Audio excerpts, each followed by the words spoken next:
Vokal, ketemu kembali di episode terbaru dari Vokal Podcast. Masih bersama saya Pirhot Nababan dan juga Basar Daniel. Hari ini kita ditemani oleh Muhammad Mukhlisin. Ini adalah seorang pegiat pendidikan, pecinta kopi, juga seorang traveler, dan juga nampaknya seorang yang sehat karena dia sangat-sangat mencintai sepeda nampaknya. Apa kabar, Sin? Baik? Baik, terima kasih Bang Yo. Selamat sore. Sore. Kalau dari blog lu kan itu ya, pendidikan, kopi, traveling, sama sepeda ya. Terus kalau orang nanya, lu sebenarnya apa sih? Pesepeda kah? Barista kopi kah? Atau tukang jalan-jalan? Atau tenaga pendidik? Apa sebenarnya kalau orang nanya ke lu jadinya? Nah, menarik nih ya. Nah, kalau ditanya kayak gini tuh agak bingung, harus memilih kan. Iya betul. Harus memilih. Iya harus memilih mana yang saya suka gitu. Iya. Sementara semuanya saya suka, semuanya itu saya memang saya suka naik sepeda. Saya punya sebenarnya nggak ini ya, nggak banyak, saya cuma punya 2 sepeda dengan 2 jenis sepeda itu yang tiap minggu pasti akan saya pakai. Kemudian saya juga pecinta kopi banget. Oh ya, kopi siap. Banget. Tos dulu. Oke. Sorry nih, Lagi nggak ngopi ya? Iya, buru-buru habis sholat, terus habis itu dipanggil sama Bang Basar untuk ini, jadi belum bikin kopi. Sehari udah 2 kopi. Jadi yang nggak bisa ngopi cuma aku Sin, karena kan kemarin yang jadi udah nggak boleh minum kopi aku Sin. Jadi ya, oke. Sama lanjut, satu lagi adalah sebenarnya saya itu pengajar ya, pendidik gitu. Guru di sekolah formal ya, terus kemudian setelah itu sekarang lebih fokus ke informal. Saya bikin program pendidikan namanya Sekolah Guru Kebinekaan. Jadi ini lebih mengajak atau bikin komunitas ya, dengan peserta adalah guru-guru. Apa yang saya lakukan di komunitas ini adalah mengajak guru untuk belajar lagi soal memahami ya, soal kebinekaan, soal keragaman di Indonesia. Nah, terus kemudian kelanjutan dari saya bikin komunitas ini adalah saya punya kesempatan untuk traveling ke beberapa daerah di Indonesia. Jadi saya tuh traveling bukan karena traveling punya modal uang untuk bisa jalan-jalan, tapi karena tugas. Oh gitu. Bukan karena emang traveler yang hobi ya. Oke. Bukan karena yang hobi. Saya juga pernah ditanya juga sama teman, kok sering banget gitu ya ke pantai, terus kemudian beberapa kali ke gunung juga gitu. Memang itu kayaknya asik gitu ya, tapi sebenarnya di luar dari itu saya sebenarnya bekerja gitu. Oh iya, sekalian ya. Dan menarik juga kan, jadi bisa antara satu kegiatan dengan kegiatan lain itu jadi kayak saling mendukung gitu ya, antara kerja terus kemudian jalan-jalan. Kadang di tengah jalan-jalan itu setiap daerah itu pasti ada punya ciri khas soal kopi ya. Oh iya, juga betul.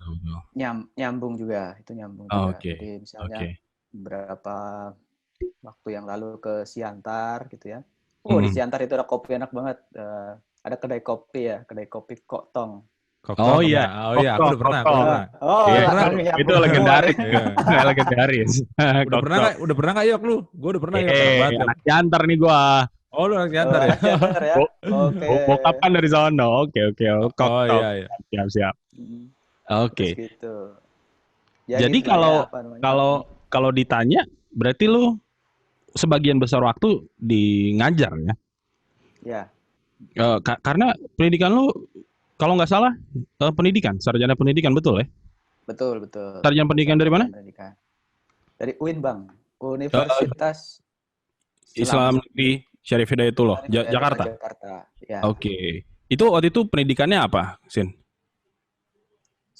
Saya ngambil pendidikan kimia. Oh, pendidikan kimia.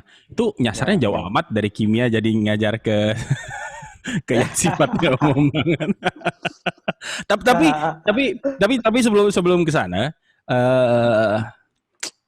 orang kan ya meskipun yang jurusan pendidikan banyak ya, tapi mungkin banyak yang masuk ke jurusan pendidikan itu karena ya udahlah lulusnya di situ gitu ya. Ya. Dikit banget dari angkatan teman-teman gua, angkatan yang sekarang tuh yang pengen pengen cita-citanya jadi guru lagi tuh udah kayak udah nggak ada deh. Kalau dulu mungkin masih ada lah Hmm. beberapa. Apalagi ngambil jurusan pendidikan gitu. Nah kalau lu waktu itu emang pengen masuk sana ya? Dan pengen memang pendidikan kimia? Atau sama kecemplung juga kayak orang lain?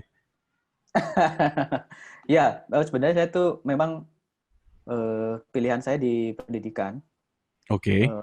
Ya, pilihan di pendidikan. Nah, kenapa pendidikan kimia gitu ya? Ini sebenarnya eh, ada salah satu guru yang inspirasi banget ya, menginspirasi banget. Hmm. Dan guru kimia. Sebenarnya alasannya simpel gitu ya. Oh Jadi gitu. saya merasa bahwa menjadi guru kimia seperti yang saya idolakan itu kayaknya menarik nih gitu. Oh Nah, gitu. ya dalam perjalanan waktu karena gini, saya pendidikan saya mulai dari tingkatan SD sampai sebelum kuliah ya itu Hmm. backgroundnya adalah pendidikan Islam banget lah gitu ya. Oh berarti Jadi di ini ya, MI, MTS gitu ya? ya Oke. ya MI, MTS, kemudian di Aliyah yang setara Hmm. dengan SMA itu saya sempat pesantren 3 tahun. Nah, Oke. saya datang ke Jakarta persis melihat begitu beragamnya orang gitu ya, itu menjadi apa namanya culture shock gitu ya. Oh, emang dulunya di mana sih? Dulunya di Pati saya. Oh Pati, oke oke. Jadi gitu.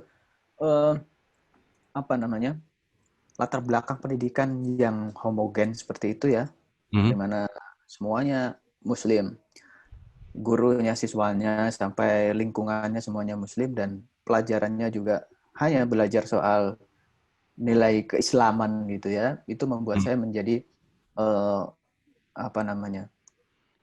Mungkin bisa dibilang fanatis ya, fanatis Oh. atau hanya hanya mementingkan ke dalam komunitas saya sendiri sebagai seorang Muslim gitu. Hmm.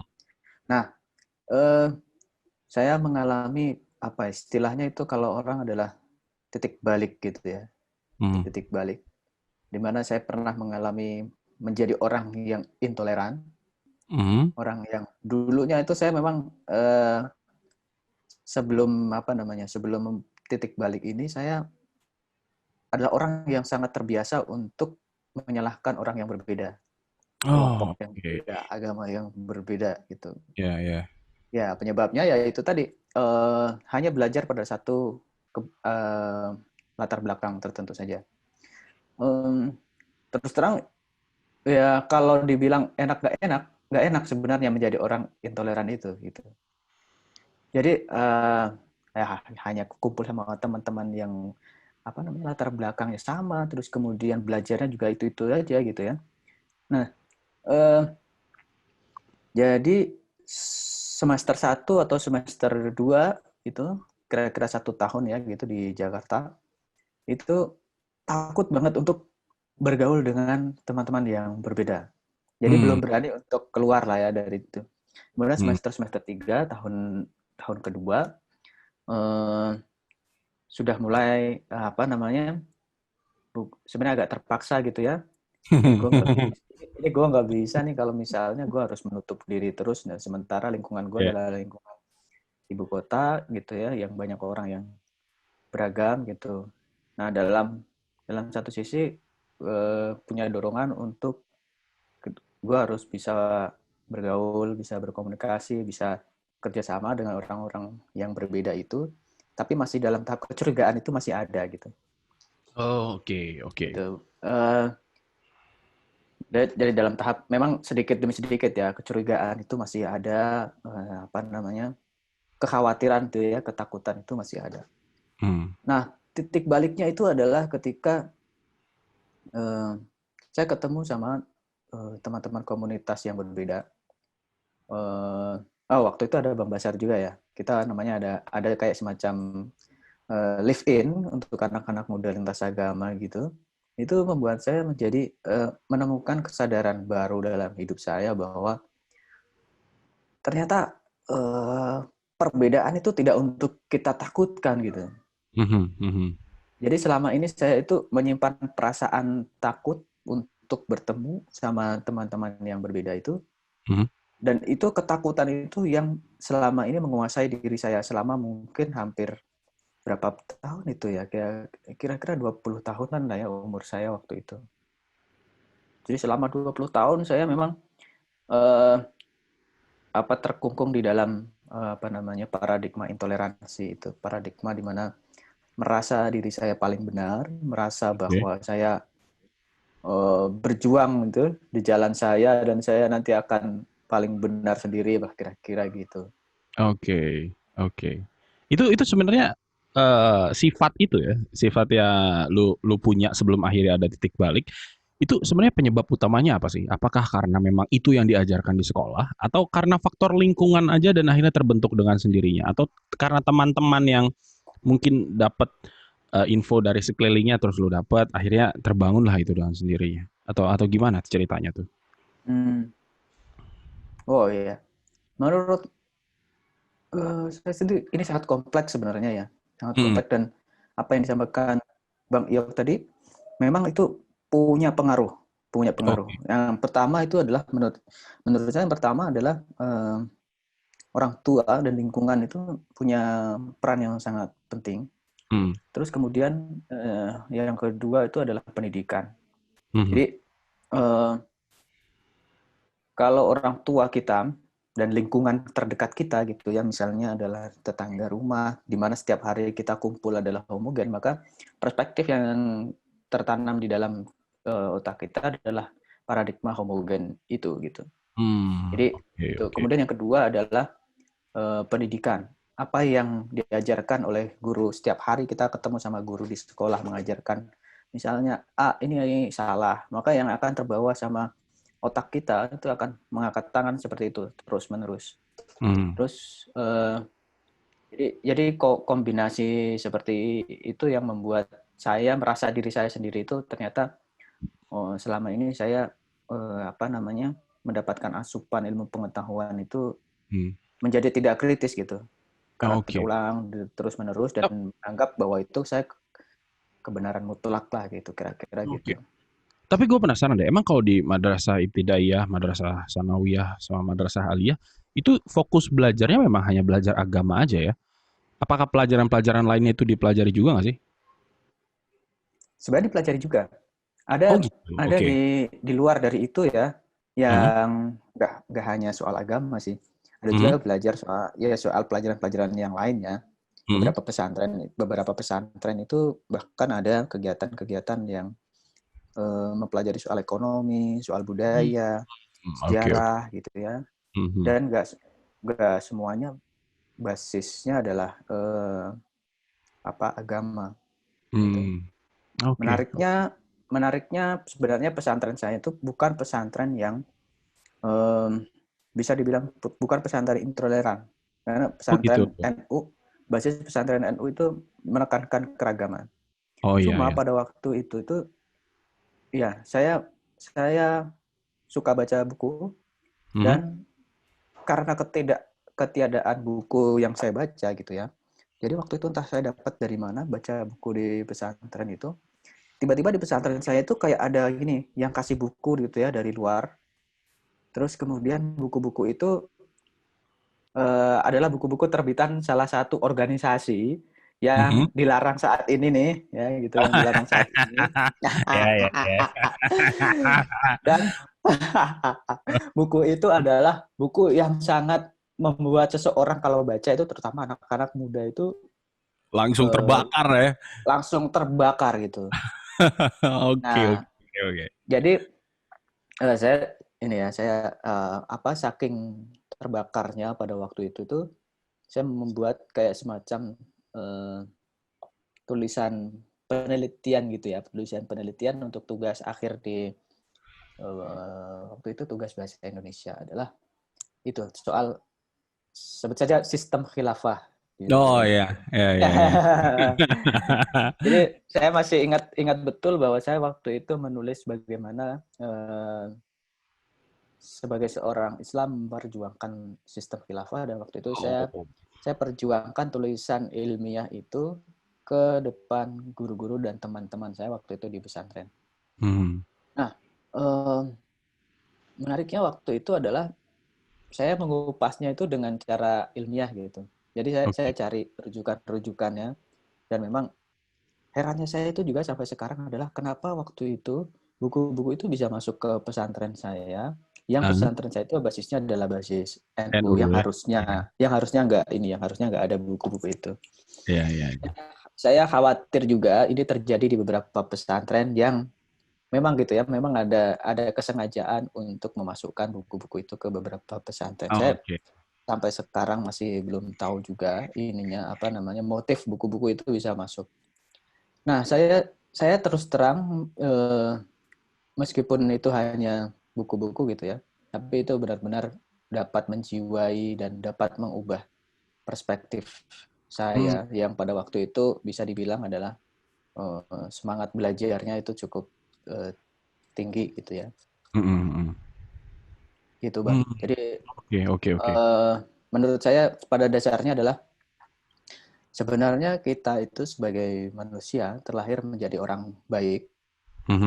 Tapi pada kenyataan kemudian ketika bertemu dengan orang, ketika bertemu dengan sistem pendidikan, itulah yang membuat orang menjadi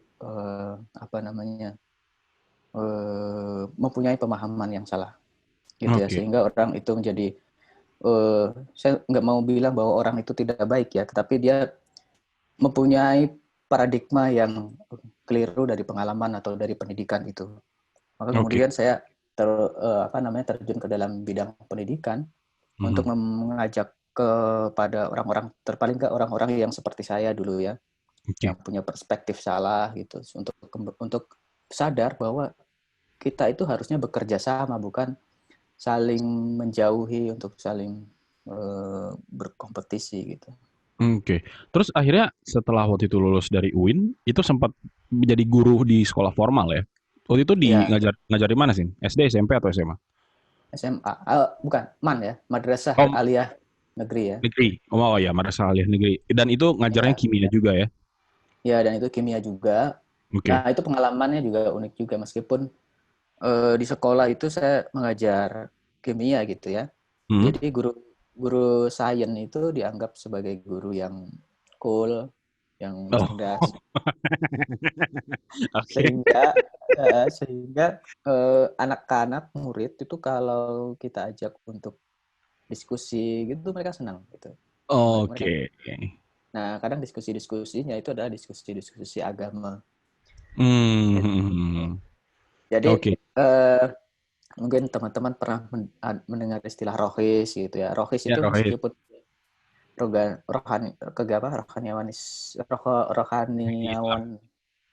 rohani Islam. Kegiatannya adalah diskusi soal keislaman gitu ya. Tapi guru-guru pembimbingnya bisa jadi adalah guru-guru sains yang gitu. Meskipun rohis, tapi guru pembimbingnya yang guru-guru ilmu pengetahuan alam gitu ya, eksak ya. Waktu itu berapa lama ngajar kalau waktu di MA, Sin? Nggak lama, 1 tahun kira-kira. Habis itu langsung jadi yang sekarang ya? Enggak. Sempat juga menjadi guru juga, tapi guru-guru les privat kayak gitu. Kenapa akhirnya sekarang lu milihnya yang di jalur informal, Sin? Kenapa nggak tetap aja di jalur formal? Nah, ini soal sebenarnya soal keberpihakan aja ya sebenarnya ya. Jadi karena gini, saya merasa bahwa saya pribadi menemukan ada problem soal keragaman seperti tadi yang sudah saya sampaikan, pengalaman pribadi. Nah, dan juga punya concern terhadap pendidikan.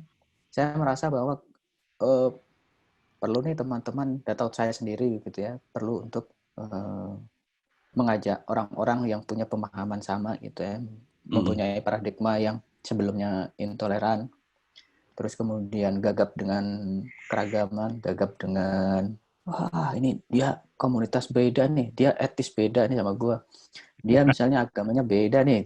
Orang yang selalu kayak gitu tuh, problem-problem kayak gitu tuh saya ingin mengajak kembali gitu, bahwa sebenarnya itu bukan ancaman gitu, itu hanya paradigma perspektif kita aja yang membelenggu kita, dan itu nggak baik loh buat ya kesehatan jiwa, buat karir gitu ya.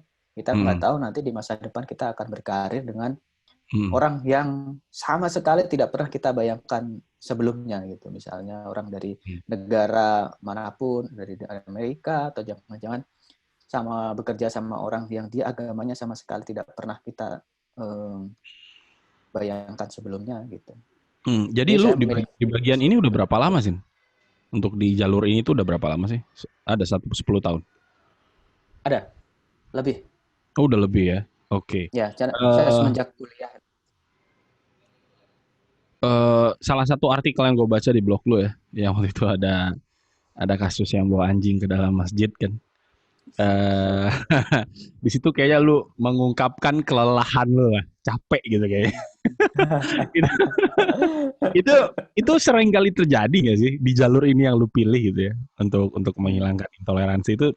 Apakah muncul berulang kali kelelahan itu, kayak aduh udahlah ini nggak usah diurusin lagi lah, nggak ada perubahannya, atau akhirnya lu setelah capek gitu balik lagi, terus capek lagi balik lagi, atau konstan aja gitu terus naik?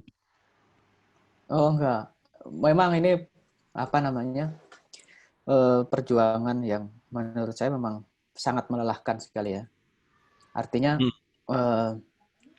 saya memang mendedikasikan diri saya untuk isu pendidikan, isu keragaman.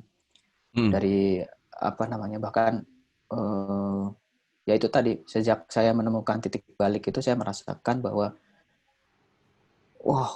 kayaknya gue harus mengajak orang yang seperti gue ini gitu ya untuk bisa kembali menemukan jalannya gitu ya, kembali sadar bahwa ini bukan ancaman, kira-kira gitu.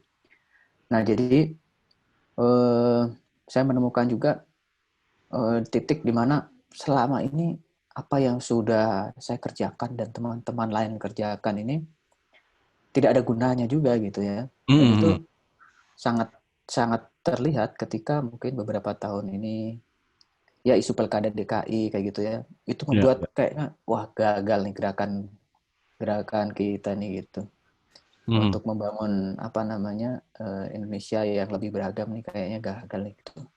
Sempat seperti itu juga. Dan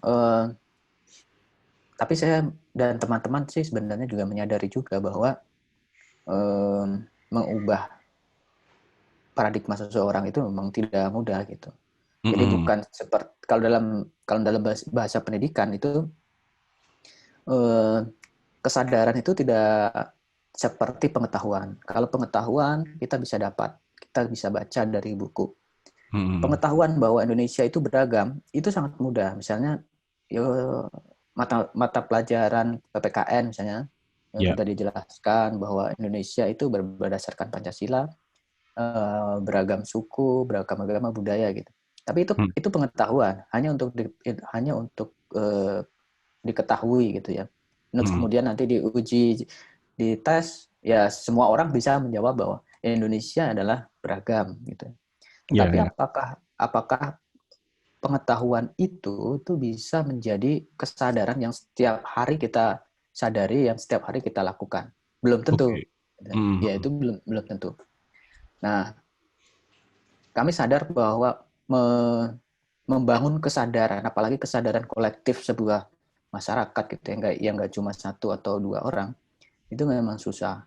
Itu memang susah dan butuh kolaborasi lebih banyak komponen masyarakat. Ya, saya pernah lelah, pernah merasa bahwa kok malah semakin banyak sih orang-orang yang berseberangan kayak gitu sih.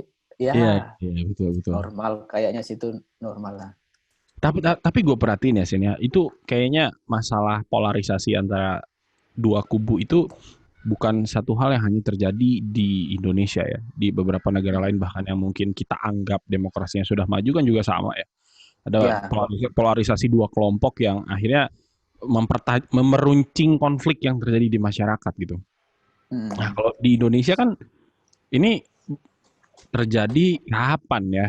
Gue mungkin bisa lihat setelah pilpres yang hanya ada 2 calon lah ya, itu langsung kebagi kubunya tuh jelas banget gitu.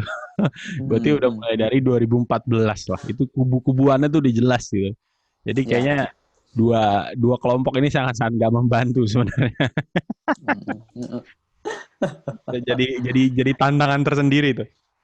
Nah, Ya, tapi betul. pengalaman selama ini ya, ketika coba di jalur informal dan mengajar masalah kebinekaan, eh dan ketika lu mengalami titik balik, lu ada nggak sih pertentangan dari keluarga?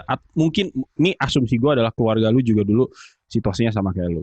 Atau Hmm. sebenarnya keluarga lu sebenarnya sudah basicnya toleran. Kebetulan aja lu yang kecemplung di lingkungan yang seperti itu jadinya intoleran. Dan ketika akhirnya lu titik balik, gimana lah tanggapan keluarga? Apakah mendukung aja atau agak sedikit sinis gitu atau gimana tuh? Gitu. Gini, keluarga saya pada dasarnya itu adalah keluarga Muslim, yang Muslimnya itu Muslim ya Muslim di kampung gitu ya. Kalau Muslim di kampung itu bisa sebagian besar adalah NU. Ya keluarga keluarga besar saya semuanya adalah NU. Oke. Saking homogennya gitu ya. Mhm. Eh, Melihat bahwa di luar dari NU itu salah gitu. Oke. Ini Jadi ini persis kayak HKBP ya Zara ya. Yang di luar HKBP salah sih. iya, persis kayak gitu. Kayak Nah, gitu persis. jadi sih dari tadi tuh si Firhot nanyain kau karena dia HKBP garis keras. Jadi jadi sama NU sama HKBP itu. Tapi aku notice sedikit NU sama HKBP itu punya sejarah yang cukup dekat dan cukup kental ya. Dalam dulu kan ingat masih zaman Orde Baru. Jadi waktu itu kan gengnya NU kan mau dihancurkan sama Orde Baru karena dianggap kekuatan politik yang dapat mengancam Iya, kedudukan waktu itu penguasa. Hmm, Gus Dur Nah, kan. Ada Gus waktu Dur. itu iya Gus Dur waktu itu. Nah, waktu Iya. itu NU digoyang tapi tidak berhasil. Kenapa? Karena tidak ada struktur jabatan dan apa struktur jabatannya tuh nggak kaku dan di situ tidak ada uang. Jadi betul. makanya NU tidak bisa digoyang. Tapi setelah itu Orde Baru waktu itu melihat bahwa HKBP ini salah satu kekuatan politik juga dan memang waktu itu kita ngakuin tahun-tahun itu HKBP itu menjadi sudah lebih bagus lah dalam pengkaderan, dalam intelektualitas, dalam spiritualitas sudah bagus memang waktu itu. Nah, jadi masuklah pemerintah gitu loh. Nah, intervensi pemerintah hancur, makanya waktu itu perang saudara itu tahun 90-an, 92, 95. 92. Nah, 92 sampai 92. 9 Iya, itu sampai 2000, men. sampai 2000. Nah, jadi itu tapi ya kita harus belajar dari NU ya, maksudnya buat teman-teman yang Kristen juga harus belajar dari NU bahwa tidak semua itu bisa diukur dengan tidak semua bisa diatur dan distrukturisasi dengan uang dan jabatan kan gitu. Ya. Ya, terus tadi gimana sih? Keluarga yang NU dan menganggap yang di luar NU itu salah sih, gimana tuh? Iya, itu menurut saya sih apa namanya ya wajar. Wajar itu dalam artian memang pola pikir yang terbangun itu adalah pola pikir yang berdasarkan eh, apa yang terjadi di lingkungannya kan gitu.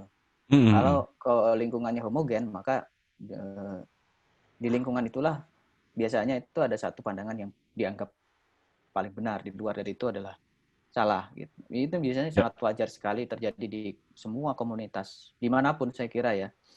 Jadi tapi gini, kalau kita lihat secara lebih jernih ya. Jadi apakah secara apa ya istilahnya? By default gitu ya, by default itu masyarakat kita itu toleran atau intoleran gitu ya.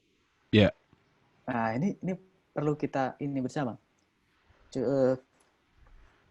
Kalau by default-nya kita itu toleran, harusnya kita bisa dengan mudah menerima keragaman gitu ya, apapun gitu. Tapi Betul. pada saya menemukan di beberapa daerah terutama di Indonesia banyak terutama sekolah atau orang tua yang mengajarkan kepada anaknya misalnya adalah ya kamu ini yang paling benar gitu, sementara yang lain itu adalah salah.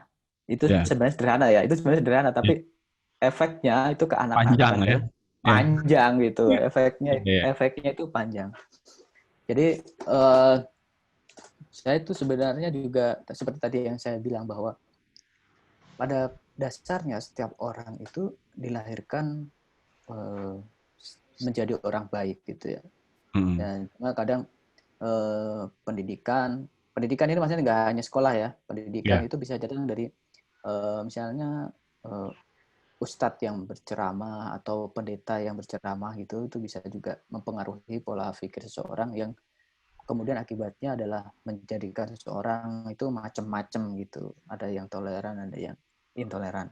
Keluarga pada dasarnya adalah keluarga saya ya, Pak, keluarga NU yang memegang teguh Islam ala NU gitu. Yang dimana di NU sendiri kan juga banyak sekali keragaman ya, Iya, keragaman betul. pendapat ulama, bisa jadi bukan ulama, kiai gitu ya, kiai antara satu pesantren dengan pesantren yang berbeda, meskipun dalam kampung yang sama, itu bisa jadi pendapatnya berbeda. Itu biasa kalau di NU kayak gitu tuh. Iya, iya. Nah, cuma memang karena lingkungan homogen, jadi tidak terbiasa dengan keragaman yang lebih luas. Ketemu sama orang Muhammadiyah yang sholatnya tidak ada doa kunut gitu ya, doanya ini, itu Hmm. dianggap sebagai wah salah nih. Jadi jadi gitu. Tapi pada tataran yang skup yang lebih luas, saya kira orang NU itu lebih mudah untuk beradaptasi karena yaitu tadi terbiasa dengan keragaman di internal ya. Ya, ya, ya, ya. NU memang sebenarnya salah satu organisasi yang cukup cukup apa ya, terbuka ya, karena kebetulan kantor gua meskipun jualan bir itu menjalin itu menjalin kerjasama dengan NU dalam konteks bahwa jangan sampai anak-anak di bawah umur itu mengonsumsi alkohol dan jangan sampai orang-orang itu mengonsumsi oplosan. Nggak banyak yang mau mengusung isu itu tuh, nggak banyak. Tiba-tiba NU mau kan, itu wah, ini menurut gua ini breakthrough banget ini. Dan ya, tapi memang sih ya, banyak kelompok di dalam NU itu sendiri ya, suatu hal yang wajar ya, perbedaan-perbedaan kayak gitu kan ya. Nah, tapi setelah akhirnya lu dalam posisi seperti sekarang, udah banyak belum yang awalnya itu intoleran, terus ikut program lu itu jadi toleran, atau mereka yang intoleran biasanya nggak mau ikutan? Iya, ini menarik nih. Eh, saya cerita pengalaman aja ya. Jadi Ya, ya, pengalaman. ada tuh pernah yang waktu pertama kali kita buka kegiatan gitu ya, baru pertama, terus teman-teman peserta pada datang gitu. Ada loh yang ini merasa bahwa wah ini nggak cocok nih sama sama prinsip gitu ya, sama prinsip Oh, saya oke. nih gitu. Dan secara terus terang dia terus terang ngomong bahwa ini nggak sesuai sama prinsip yang saya anut, jadi saya memutuskan untuk tidak ikut gitu ya, untuk tidak ikut di dalam kegiatan ini. Nah, ya oke aja, itu hak hak seseorang dan kita nggak bisa memaksakan juga kan. Artinya eh, mungkin pendekatannya perlu diubah gitu. Kita perlu melakukan evaluasi gitu ya, sehingga orang merasa bisa nyaman gitu untuk ikut. Nah, itu pernah juga mengalami hal seperti itu. Artinya memang target dari kegiatan atau program yang saya lakukan ini kan adalah guru-guru ya, yang sudah punya perspektif sendiri gitu, yang Ya. sudah punya pemahaman sendiri, bahkan mereka menjadi guru gitu ya, menjadi pengajar. Dan itu tidak mudah untuk mengajak guru-guru untuk mau aja gitu, untuk mendalami isu ini. Jadi ada yang memang menolak gitu ya dari awal. Tapi saya rasa juga banyak juga yang berubah, ya, yang berubah dari sisi paradigma berpikirnya, dari posisi pengetahuan, dari sisi filosofi gitu ya.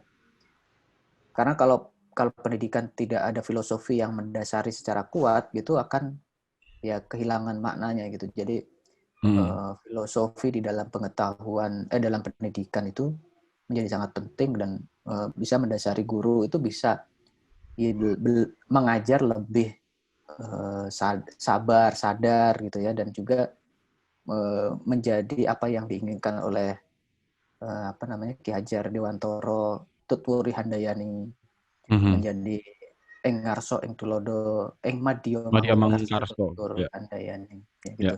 Jadi kalau filosofinya sudah terbangun gitu ya, kesadarannya sudah bangun, maka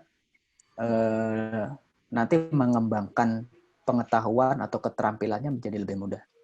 Dan ini saya kira lebih banyak guru yang mulai menyadari ya pentingnya soal filosofi keragaman, pengetahuan, dan juga bagaimana keterampilan untuk bisa menyampaikan dengan menyenangkan kepada murid. Oke. Dari yang selama ini udah lu jalani ya sini. Sebenarnya ketika kita mau menghadapi pandangan-pandangan yang intoleran, itu sebenarnya yang paling tepat gimana sih? Misalnya nih ya, sekolah lu yang waktu itu tiba-tiba kemasukan buku yang diterbitkan oleh organisasi yang sudah dianggap terlarang di Indonesia ini, apakah dengan kita membatasi akses terhadap informasi-informasi seperti itu, jadi udah tutup, jangan ada, nggak boleh baca gitu ya, atau dicoba dengan lebih terbuka, ya udah kita lihat mana pemikiran yang benar, mana pemikiran yang salah. Pendekatan yang sebenarnya paling enak tuh yang mana sih? Oke. Kalau menurut saya melarang anak-anak atau remaja gitu ya untuk mendapatkan informasi tertentu itu justru berbahaya. Oke. Gitu. Jadi melarang anak-anak untuk misalnya membaca buku tertentu gitu ya, itu justru akan lebih berbahaya. Berbahayanya adalah dia bisa jadi karena dilarang itu semakin ingin tahu gitu ya. Biasanya seperti itu. Biasanya seperti itu. Jangan nonton film porno misalnya. Anak-anak malah jadi semakin penasaran. Kenapa sih dilarang gitu kan? Apalagi mereka akses sekarang bisa lebih mudah untuk mendapatkan informasi tertentu. Itu yang pertama ya. Kemudian yang kedua, menurut saya cara yang paling tepat itu adalah membangun daya berpikir kritis. Gitu. Jadi dia bisa saja dapat informasi sekarang itu karena saking mudahnya mendapat informasi, bisa dapat informasi dengan sangat cepat, mudah, dan kontennya sangat beragam gitu ya di internet. Dan yang perlu kita bangun adalah bagaimana melakukan, misalnya adalah menganalisis media, membangun daya berpikir kritis dengan melakukan analisis medianya. Bener nggak ini berita yang gue baca ini sumbernya kredibel atau enggak? Tuh yang pertama. Kemudian yang kedua adalah kontennya ini kira-kira bermanfaat nggak gitu ya? Bermanfaat nggak buat gue atau buat orang-orang di sekitar gue gitu. Nah menurut saya itu lebih make sense gitu ya di era yang sekarang. Jadi bukan melarang untuk mendapatkan informasi seperti itu, tetapi yang justru kita bangun adalah bagaimana memberikan penyadaran bahwa kalau ada informasi seperti ini, itu apa yang harus dilakukan gitu ya. Analisisnya seperti apa. Menurut gue sih seperti itu. Lebih membangun daya berpikir kritis. Itu kalau lu sebagai yang udah pernah ada di lingkungan sekolah formal ya, itu sebenarnya sudah ada belum sih? Karena kan kita tahu sebenarnya sebagian besar pendidikan yang kita dapat itu pasti dari institusi formal ya. Keluarga mungkin ada lah, tapi biasanya dirubah cuma berapa jam udah keburu tidur gitu ya. 8 jam lebih sehari itu biasanya dihabiskan di sekolah kan. Nah, kalau di sekolah kita saat ini nih ya, itu yang kayak gitu udah ada belum sih? Atau masih jauh dari harapan yang diinginkan? Ya, sayangnya, ini menurut gue ini ya, sayangnya pendidikan formal kita belum memberikan ruang yang cukup lebih untuk membangun kesadaran berpikir kritis. Jadi pendidikan kita lebih menekankan kepada ketaatan gitu ya, kepatuhan. Gitu, lebih menekankan kepada kerapian, keteraturan gitu ya, ketaatan. Jadi hafalannya salah ya kan? Iya. Lebih kepada mengacu kepada satu titik Ini saya melihat di tingkatan yang paling dasar, sekolah-sekolah, ataupun bahkan di ruang lingkup nasional. Gitu ya. Bahkan di ruang lingkup nasional. Jadi di paling dasar pun pengajarannya itu sekarang diarahkan untuk anak-anak menguasai materi-materi akademis itu lebih utama. Iya, betul. Seakan-akan, ini nanti kita bisa diskusi sih sebenarnya. Seakan-akan pendidikan kita itu diarahkan semua orang menjadi saintis. Nah, diarahkan semua orang itu ke depan itu akan menjadi profesor semua gitu lah ya. Ya, betul. Gitu. Padahal sekarang Sementara cita-cita orang jadi YouTuber ya. sekarang bisa banyak sekali kan ininya apa namanya mata mata pencaharian gitu lah atau profesi lain gitu selain menjadi seorang akademisi. Tapi pendidikan kita rasa-rasanya diarahkan untuk menjadi akademisi semua, menjadi profesor semua gitu ya. Jadi nilai-nilai akademis lah yang sering diangkat. Itu menariknya tuh seperti itu. Kemudian di tingkatan nasional kan juga sebenarnya ini agak setelah saya beberapa tahun ini melakukan menganalisis beberapa kebijakan di nasional gitu ya, hampir sama sebenarnya. Jadi pendidikan nasional kita itu sekarang diarahkan misalnya nilai PISA, mungkin teman-teman pernah dengar ya. Apa tuh nilai? Standar semacam standar tes internasional gitu ya, yang mengukur literasi, literasi membaca, literasi matematika gitu ya, literasi bahasa gitu, kira-kira gitu. Ya itu global gitu, itu global. Artinya apa? Kalau pendidikan nasional kita diarahkan hanya kepada satu fokus alat pengukuran itu, alat PISA itu misalnya gitu, yang mengukur literasi membaca, literasi matematika, literasi bahasa gitu ya. Itu jadi kalau difokuskan ke sana, anak-anak nanti ya hanya fokus kepada isu 3 itu tadi. Jadi kita akan kehilangan potensi anak-anak yang misalnya adalah kemampuan berenang untuk anak-anak di suku Bajo.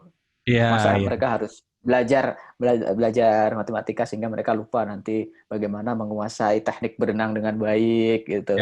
Atau bagaimana anak-anak petani bisa melanjutkan menanam padi di sawah gitu. Saya menemukan di banyak tempat di Indonesia sekarang para petani sudah mulai tidak bisa menggarap sawahnya. Bukan karena apapun, tapi karena tidak ada tenaga muda yang melanjutkan generasi para petani. Wah itu, serem juga sih kalau misalnya ada nih anak mudanya itu ada sebenarnya di kampung-kampung, tapi mereka tidak mau terjun ke pertanian itu, maksud gue. Mereka tidak bisa lagi menguasai bagaimana membajak sawah, bagaimana menanam padi itu. Ini hal yang gua dapetin informasinya dari teman-teman gue di Bali. Pabrik gue kan kebetulan ada di Bali ya, pabriknya kantor. Dan banyak dari mereka itu bercerita anak-anak muda di Bali itu banyak yang lebih memilih untuk kerja di sektor pariwisata. Pariwisatanya yang mass tourism ya, yang kesuksesan dihitung dari jumlah kepala yang datang. Berarti kan di hotel, restoran, pub, segala macam. Akhirnya mereka ya nggak mau lagi tuh jadi petani, jadi ladang, terus beternak. Pekerjaan-pekerjaan tradisional yang sebenarnya itu adalah ruhnya masyarakat Bali, akhirnya udah mulai pelan-pelan ditinggalin tuh. Padahal mereka bilang, kalau seandainya apa-apa terjadi nih sama Bali, kan udah ada kasusnya ya, waktu bom Bali 1, bom 2, pariwisata kan kehantem total kan. Kebuktilah di COVID sekarang kan, pariwisata kehantem lagi. Dan mereka hilang pekerjaan, hilang duit. Jadi sebenarnya memang untuk hal-hal yang seperti ini tuh ya harus digalakkan lagi ya, bahwa ada sesuatu dari kearifan lokal itu yang sebenarnya patut untuk dijaga kan ya. Gak mungkin ditinggalin 100% ya, karena nanti ya begini nih jadinya nih. Orang udah nggak biasa ngeladang, nggak biasa bertani, begitu COVID terus ngapain kan? Pusing duitnya nggak ada kan. Ngeri ya. Ngeri banget. Ngeri banget ini, menurutku ini ngeri banget. Dan ini menurut analisis saya sih sebenarnya, ini karena kita tidak pernah atau kita lupa untuk mengajarkan keragaman ke anak-anak. Ya, ya, ya, gitu. ya. Hmm. Keragaman yang pula paling dasar adalah keragaman alam ya, biodiversity misalnya. Oh ya, ya, ya. Alam ini sudah sangat sangat beragam sekali gitu. Hmm. Beberapa hari ini saya menonton film dokumenter yang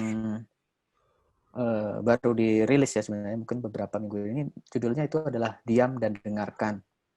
Hmm. Nah, jadi dampak dari misalnya perusakan biodiversity di alam itu yang menyebabkan virus-virus mulai bermunculan di Ya, masyarakat. ya, ya, ya. Itu mungkin dampak lain ya.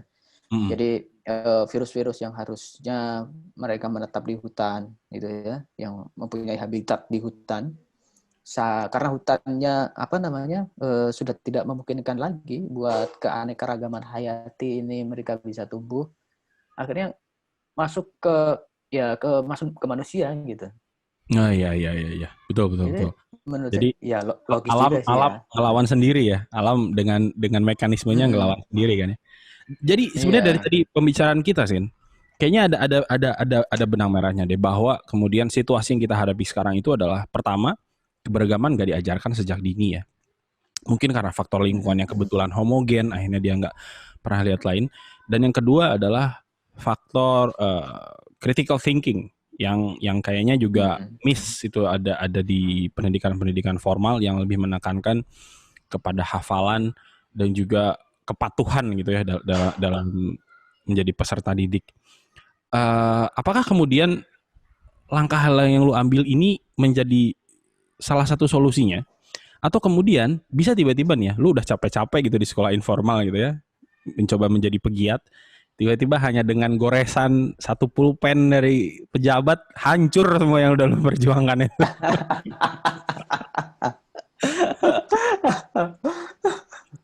Ya. Aduh, ini problem juga. Oke. Ini sangat sangat terasa sekali dan memang terjadi nih. Jadi tapi nggak enak diungkapkan di publik. Jadi tapi gini lah, sistem politik kita ini kan sangat cair ya, Iya, dan betul. begitu juga dengan politik pendidikan di Indonesia. Jadi menurut saya seharusnya ada ranah-ranah di mana hal-hal yang penting itu tidak dicampuri dengan politik praktis yang nantinya akan menghancurkan kehidupan masyarakat. Misalnya adalah yang krusial untuk masa depan sebuah bangsa, kesehatan misalnya, pendidikan ya. Itu harusnya ditangani secara profesional gitu. Jangan terlalu membawa unsur-unsur politik. Ya. Dampaknya apa? Seperti yang sudah kita ketahui bersama nih, istilah-istilah misalnya ganti menteri, ganti kebijakan. Atau ganti menteri, ganti kurikulum gitu. Yeah. Ini memang mungkin ada ada orang yang harusnya secara tegas berani bahwa jangan mencampuri urusan-urusan yang penting itu dengan urusan-urusan politik yang hanya sesaat lah, kira-kira gitu. Oke.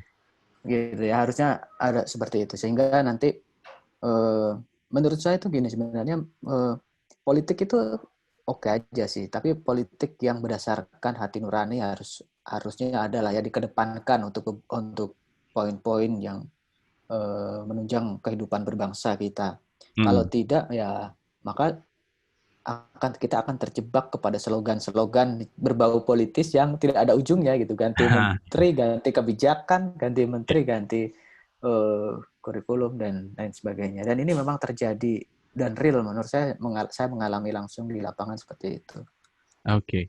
Ini sih gue merasa ya, adanya COVID itu kemudian memberikan warna segar dalam dunia pendidikan. Pertama, nggak harus tatap muka ya kan, dipaksa semua orang untuk pakai teknologi. Yang kedua, gue nggak tahu Menteri Pendidikan kesambet apa tiba-tiba UN dihapuskan gitu ya. Sebuah problematika yang dari dulu yang banyak minta UN dihapus, sekarang dihapus akhirnya. Meskipun dengan alasan itu COVID ya. Dan kita ini bisa jadi saksi sejarah nih. UN dihapus positif nggak sih sebenarnya dampaknya atau gimana? Soalnya ponakan gue pas nih. Jadi dia lagi COVID gini dia naik tingkat dari SD ke SMP ya kan. Dan dia nggak ada UN akhirnya. Gue ngelihatnya biasa-biasa aja gitu dah. Berarti bener nggak perlu ada. Oke. Ya. Lu sebagai tenaga pendidik yang pro UN atau kontra UN? Nah, sebenarnya saya sudah lama memang nggak setuju sama UN ini udah. Sudah lama gitu. Memang UN ini arah dan fungsinya memang perlu patut untuk dipertanyakan ya memang. Karena kalau ditujukan untuk mengevaluasi pendidikan itu kadang tidak terpakai juga gitu. UN itu kan dia berada atau dilaksanakan di paling akhir pembelajaran. Kalau SMA ya di kelas 3 gitu, SMP juga ya di kelas 3-nya gitu. Atau di SD itu dulu di kelas 6-nya gitu. Nah, bagaimana bisa mengubah proses pembelajaran sementara evaluasinya itu di akhir gitu. Anak-anak udah keburu keluar gitu. Betul. Jadi, itu problem juga gitu. Secara logis seperti itu. Harusnya kalau ditujukan untuk memberikan evaluasi gitu ya, itu di tengah-tengah lah atau enggak malah justru di awal supaya guru atau sekolah mau memperbaiki. Jadi misalnya ada bukan ujian ya, misalnya ada evaluasi karena evaluasinya berada di tengah-tengah, ternyata kelemahannya ada di poin A, B, C sehingga nanti perbaikannya kelihatan gitu. Iya. Nah, ini memang banyak sudah lama teman-teman yang bergerak di isu pendidikan itu meminta untuk mengevaluasi ujian nasional atau ya menghilangkan sama sekali, diganti dengan mungkin nanti yang terbaru sudah ada dikabarkan itu ada survei karakter dan lain sebagainya. Ya mungkin dampak lain dari COVID ini mungkin mempercepat itu ya, mempercepat kebijakan untuk menghapus UN itu. Dan juga mau nggak mau nih COVID itu membuat kita harus terpaksa untuk inovasi. Mau nggak mau. Dalam waktu yang sangat pendek ya. Iya, dalam waktu yang sangat pendek harus mengubah pelajaran dari offline ke online. Gitu ya. Harus memikirkan bagaimana caranya supaya murid-murid tidak stres, orang tua bisa menemani anak belajar, gitu ya. Manajemen berbasis sekolah yang sifatnya online dan lain sebagainya. Semuanya harus berpikir, semuanya harus beradaptasi dengan cepat. Menarik juga salah satu yang gue suka dengan kondisi kemarin ya, karena gue ikut dalam daftarin ponakan gue masuk SMP. Nilai yang dipakai untuk seleksi masuk SMP-nya itu bukan lagi nilai UN yang hanya 1 di akhir kan ya. Tapi dia ngelihat rata-rata dari kelas 4. Ya kan? Berarti dia lah proses ini anak konsisten atau enggak ya kan? Bener-bener dihitung. Ya meskipun menurut gue itu juga masih belum sempurna lah. Tapi paling enggak, kalau dulu kan kayaknya nasib kita tuh digantungkan di satu ujian akhir kan ya. Itu gagal, ambiar semua cita-cita kan. Tapi kalau sekarang kayak itu dikasih tahu, dilihat ya, oh berarti nanti ya harus konsisten nih dari awal kan. Lu harus belajarnya bener, bukan kelas 1, 2 belajar ngasal-ngasalan, ikut bimbel yang penting UN-nya bagus. Kan biasanya rata-rata gitu ya. Termasuk angkatan gue juga sih.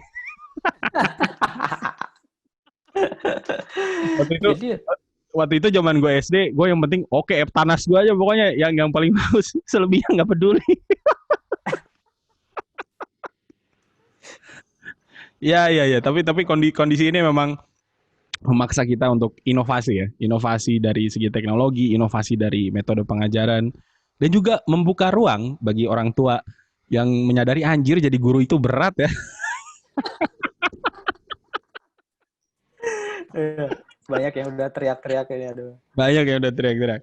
Keluhan mereka pertama biasanya, ini gue tetap bayar uang sekolah, kok harus gue juga yang ngajarin gitu ya. Iya, persis. Dan harus kerja juga gitu ya. Iya, harus kerja juga. Kalau anaknya 1 sih mungkin ringan, tapi kalau anaknya 2 gitu, wah itu udah kelabakan. Teman-teman gue yang anaknya udah 2 tuh, waduh, ini pusing banget nih harus Zoom call, tiba-tiba di kanan nanyain PR gitu. Kasian juga sih kadang. Tapi ya benar-benar bahwa kemudian kondisi ini ngebuat banyak inovasi, dan yang dari dulu diminta sama beberapa kelompok gitu akhirnya terwujud juga akhirnya UN. Nah, tapi kalau lu lihat ya, apakah penghapusan UN ini hanya berhenti di sini karena COVID atau bisa diterusin nih? Kayaknya tahun depan juga nggak ada UN lagi. Menurut lo? Enggak, kalau eh, ini bacaan terhadap politik pendidikan saat ini ya, Ya. Pemerintah sekarang memang menghendaki untuk UN itu ditiadakan. Oke. Nanti akan ada penggantinya gitu. Nah, nanti Oke. akan ada pengganti dari UN itu. Dan beberapa kali itu sempat diskusi juga nih kira-kira nanti penggantinya itu apa gitu. Dan ini memang kelihatannya akan sangat jauh berbeda dengan UN yang ke belakang sudah kita lakukan bersama. Jadi akan ada perubahan yang cukup signifikan di dalam pendidikan kita saat ini dari segi ini ya, dari segi kebijakan secara nasional dan juga dari segi program-program. Nah, tapi yang perlu kita garis bawahi untuk sekarang ya, menurut saya pribadi sebenarnya, bahwa memang sekarang itu dunia berubah. Harusnya pendidikan kita juga berubah. Ya. Nah gitu. Era 10 tahun belakangan itu informasi masih terbatas, tapi sekarang jauh lebih sangat terbuka. Kalau dulu kita mencari informasi, kalau sekarang kita yang didatangi sama informasi. Gitu. Ini harusnya disikapi secara cepat oleh para pengambil kebijakan. Mungkin teman-teman juga pernah merasakan bahwa tiba-tiba dapat iklan yang selama ini datang ke kita gitu, yang tiap hari mengiklanin. Kalau misalnya saya pengalaman ini sepeda nih ya, tiba-tiba gitu habis ngobrol dengan teman soal sepeda, tiba-tiba di IG atau di FB ada iklan sepeda ya, iklannya sepeda. Aduh, ini Kalau- mesti tahu banget ngeri-ngeri nih sedap biasanya. juga. Kalau aku yang paling sering sih ini Yok, pinjaman dari koperasi. Aduh, ketahuan gak punya duit. Mau minjem duit gak nih? Butuh duit gak gitu. Aduh. Ini wah, canggih bener gitu ya. Kita lagi ngobrol sama temen, ngobrol soal temen, sepeda, kopi atau apapun gitu ya. Tiba-tiba di Instagram atau di FB muncul informasi itu gitu. Ini perlu kita sikapi dengan cepat menurut saya, karena artinya apa? Kita diarahkan misalnya untuk membaca sesuatu yang kita sukai. Gitu. Gitu ya.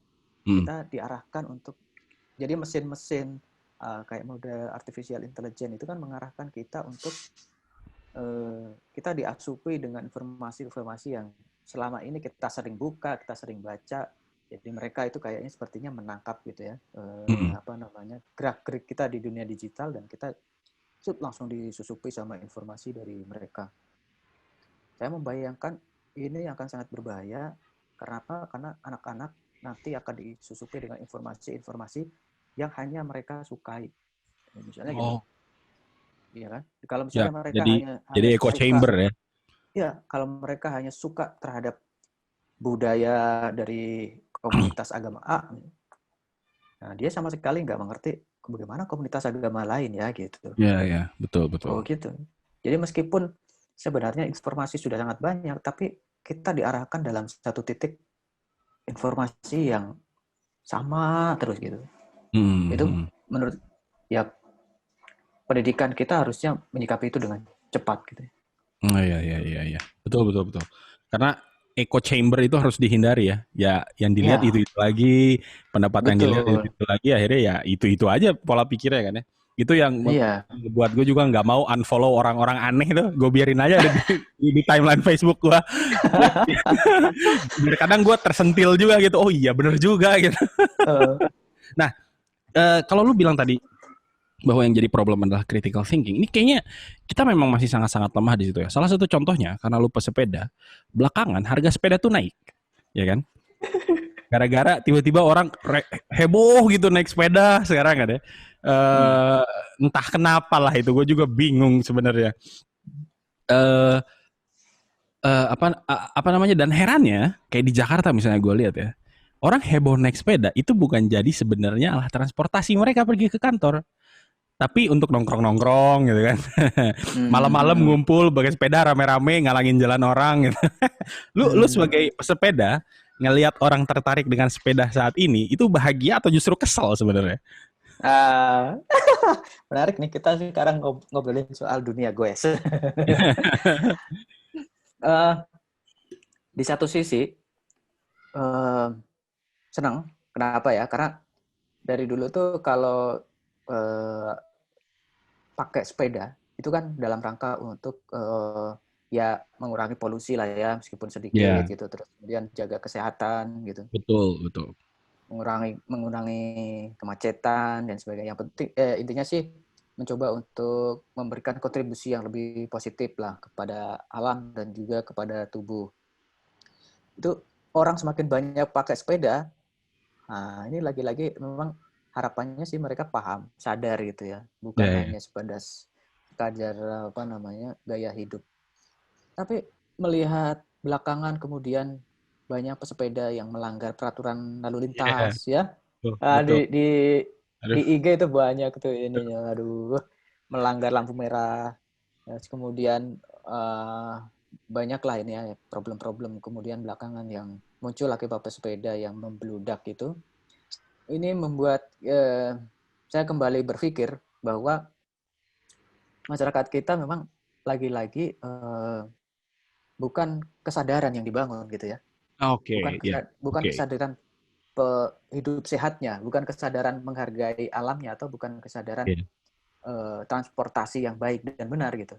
Tapi kepada sesuatu yang bersifat gaya hidup cepat gitu ya, dan terlihat keren gitu. Itu menurut saya juga problem paradigma juga gitu, problem pendidikan juga. Ya berarti memang karena masih banyak dari masyarakat kita yang kecenderungannya ikut-ikutan tren. Ini kayaknya lagi keren nih. Abis ini gue yakin sih ya, mungkin 3 bulan, 4 bulan tuh hilang lagi nih tren-tren sepeda. Udah mulai capek orang-orang. Gue dulu naik sepeda ke kantor. Karena jaraknya cuma 10 kiloan. Begitu pindah kantor 20 kilo nyerah gue. Gue nyerah. Gak berani gue. Udah 20 kilo pakai tanjakan lagi ya? Pakai tanjakan lagi. Enggak. Nyerah gue. Rumah di Matraman, kantor Fatmawati enggak. Mending gak usah. Tapi kalau lu tiap hari naik sepeda, kemana-mana naik sepeda? Untuk saat ini karena WFA ya, jadi standby. Kita kerja di rumah.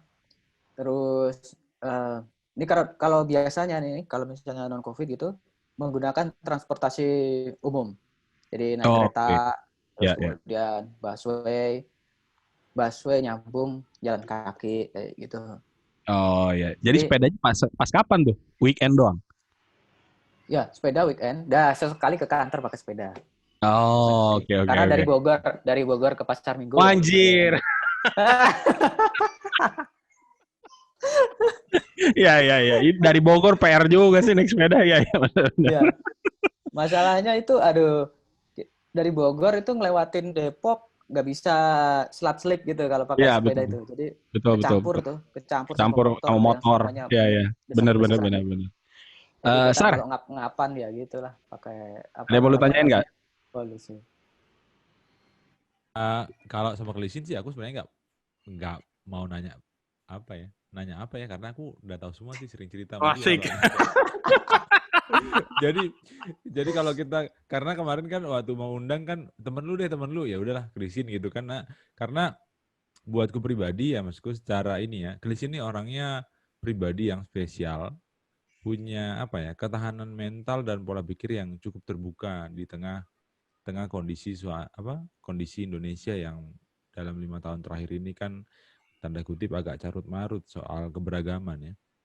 Nah jadi seperti waktu itu kan sempat juga kita mau ngobrol sama yang beda agama, beda suku itu kan rada takut ya waktu itu ya, karena berkaitan dengan pilihan politik dan yang lain-lain gitu. Tapi kalau ngobrol sama Kelisin ini enggak.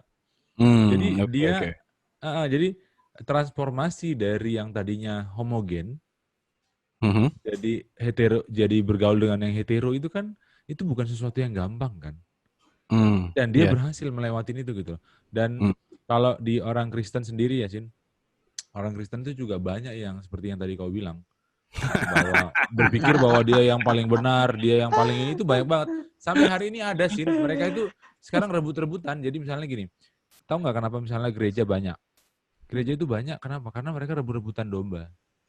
Mereka jadi misalnya aku gereja, bahasa realnya sih, bukan rebutan domba, iya. rebutan uang persembahan sih. Nah, iya. Jadi nah sementara gini tadi yang aku summary dari yang tadi kamu bilang bahwa hidup keberagaman kita ini kan adalah bagaimana membangun nalar, membangun karya yang berguna untuk generasi ke depan dan untuk kebaikan bersama kan itu ya. Nah, tapi lucunya ini kok mereka ini gitu. Jadi misalnya aku gereja di A, yang gereja B itu narik-narik aku ke B gitu loh. Nah, dengan alasan berbagai macam doktrin yang bla bla bla gitu ya. Tapi ujung-ujungnya seperti yang dibilang Pirhot bahwa ini persoalannya dengan uang persembahan kok gitu. Nah, justru harusnya nggak apa-apa, ini juga kritik buat gereja-gereja karena gereja-gereja justru di kondisi sekarang harus memperbaiki kualitas bergerejanya, lalu membangun kehidupan sosial yang benar-benar berdampak dan berguna bagi sesama. Contoh misalnya ya, kalau ada gereja yang ditutup. Nah, kalau gereja ditutup tuh langsung yang disalahin yang intoleran. Padahal bukan cuma itu persoalannya. Persoalannya gerejanya. Gerejanya berdampak nggak untuk masyarakat sekitar. Paling gampang gini, gerejanya mempekerjakan nggak orang di sekitar situ, masyarakat di situ untuk di gereja misalnya jadi bagian yang administrasi lah atau bagian ngurusin parkir segala macam. Nah, gereja lakukan itu nggak? Nah, kalau gereja nggak lakukan itu ya gereja nggak berdampak kan? Itu yang secara kasat mata langsung bisa dilakukan loh ya. Nah, jadi tertohok aku dengan Klisin tadi cerita soal pengalaman dia dan aku rasa mungkin nggak cuman kita yang ngalamin itu, orang lain juga ngalamin ya. Dan mungkin aku yang mau tanya gini Sin, apa sih enaknya kamu bergaul dengan banyak orang sekarang ini gitu, dengan orang-orang yang beda suku, beda agama segala macam, apa sih enaknya gitu? Ya enak banget sih. Kayak makan durian enak ya. Ini ibaratnya gini, ya kita kuliner lah ya, kita kuliner. Kalau kita kulinernya hanya pada satu warung tertentu aja gitu ya. Meskipun satu warung itu juga isinya sama. Warteg lah, kita misalnya warteg. Dalam satu minggu misalnya kita ke warteg, gonta-ganti makanan, tapi tetap aja itu yang masak itu adalah satu warteg. Maka yang terjadi ya kebosanan gitu. Manusia itu pada dasarnya naluri manusia itu adalah ya harusnya beragam karena lingkungan kita juga beragam, alam kita beragam gitu ya. Kalau kita makan hanya satu makanan dari satu warung gitu, maka ya yang akan terjadi nanti tiap hari kok makan kangkung mulu ya gitu. Tiap hari makan makan misalnya kalau di Jawa itu gudeg mulu gitu, yang manis mulu. Bisa-bisa kita kena ini nanti diabetes. Diabetes. Gitu. Jadi keragaman itu harusnya disikapi dengan sesuatu yang enjoy, dengan nikmat gitu. Jadi hari ini makan makanan yang manis, besok kita bisa makan misalnya Padang yang agak pedas gitu ya, atau Manado gitu. Jadi bisa menambah selera kehidupan kita juga gitu. Itu yang dari satu sisi soal bagaimana menikmati hidup dengan keragaman gitu ya. Di satu sisi yang lain juga saya di setiap keragaman agama yang saya temui itu selalu punya perspektif yang menenteramkan di setiap masing-masing agama ya. Nah, itu eksplorasi itu yang secara pribadi membuat saya bisa menjadi lebih tenang gitu ya, bisa menjadi tenang. Kalau dalam bahasa Buddhis atau ini mindful gitu ya, berkesadaran atau welas asih kayak gitu ya. Di Islam misalnya rahmatan lil alamin gitu. Jadi itu nilai-nilai dalam setiap agama itu ternyata kalau saya pribadi itu menemukan kayak semacam kata kunci yang itu sangat berguna sekali buat saya secara pribadi. Jadi misalnya metode mindfulness di dalam Buddhism yang sangat menekankan mengatur pernafasan gitu ya. Itu kadang saya terapkan juga di dalam sholat tahajud misalnya gitu. Jadi sinkretisme nih. enggak. Jadi kan itu akulturasi. Jadi dia lebih kaya, tapi dia kan tetap sebagai seorang muslim ya. Jadi tidak Muslim. iya, gitu. Heeh. Ya. Masa Jadi kan- gara-gara atur napas jadi fikihnya terganggu kan nggak? Ya, nggak gitu. Jadi apa namanya?